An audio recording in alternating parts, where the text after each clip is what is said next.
जय हरिबंधू भगिनींनो, मी संचित तुळशीराम पवार आपले श्री रेणुकाई वैदिक ज्योतिष केंद्र व श्री विश्वकर्मा वास्तुशास्त्र मध्ये हार्दिक स्वागत करीत आहे.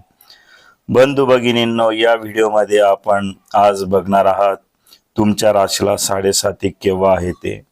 मित्र हो, साडेसाती म्हटल्यानंतर आपल्या अंगावर काटा उभा राहतो की आपल्याला खूपच त्याचे अशुभ फळे मिळतील आणि आपले फारच नुकसान होणार आहे. परंतु मित्र, असं नाही आहे. तर साडेसातीच्या काळामध्ये आपल्याला चांगले फळे मिळू शकतात. फक्त शनी ग्रहाची स्थिती आपल्या कुंडलीमध्ये कशी आहे यावर ते अवलंबून आहे. आणि अशुभ स्थिती जर शनी ग्रहाची असेल तर आपण त्यानुसार जर योग्य त्या उपाययोजना, शनीचा मंत्र, हनुमंताची भक्ती केली तर आपल्याला त्या अशुभ फळापासून नक्की सुटका मिळते. तर या व्हिडिओमध्ये आपण साडेसातीचा कालावधी तुम्हाला केव्हा लागणार आहे याविषयी माहिती पाहणार आहोत. यानंतर दुसरा व्हिडिओ येणार आहे, त्यामध्ये आपण कोणत्या प्रकारे साडेसातीचे दोष निवारण करावे याविषयी सविस्तर माहिती असेल. शनी ग्रह साडेसाती. आपल्या राशीला साडेसाती केव्हा आहे समजून घ्या.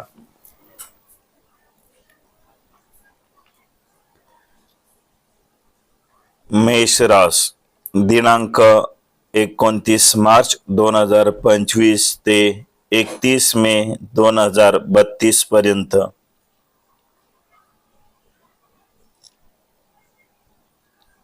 वृषभ रास, 3 जून 2027 ते 13 जुलै 2034 पर्यंत.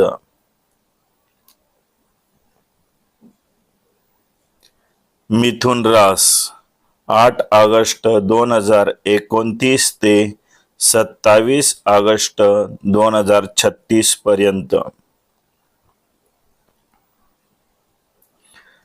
कर्क रास, 31 मे 2032 ते 13 जुलै 2039 पर्यंत. सिंह रास, 13 जुलै 2034 ते 26 सप्टेंबर 2041 पर्यंत. कन्या रास, 27 ऑगस्ट 2036 ते 30 ऑगस्ट 2044 पर्यंत. तुळ रास, 22 ऑक्टोबर 2038 ते 8 डिसेंबर 2046 पर्यंत.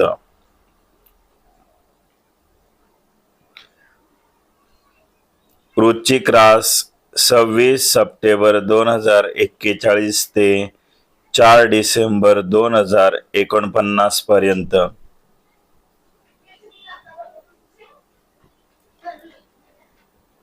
धनुरास, 30 ऑगस्ट 2044 ते 25 फेब्रुवारी 2052 पर्यंत.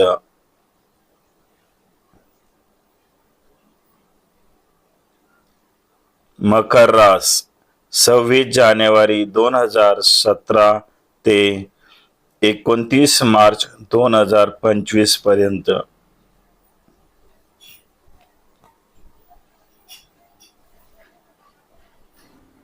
कुंभ रास, 24 जानेवारी 2020 ते 23 फेब्रुवारी 2028 पर्यंत.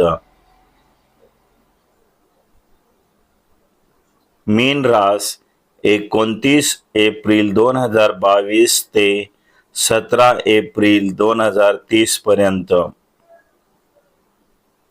वरील कालावधीमध्ये प्रत्येक राशीचा साडेसातीचा कालावधी राहील.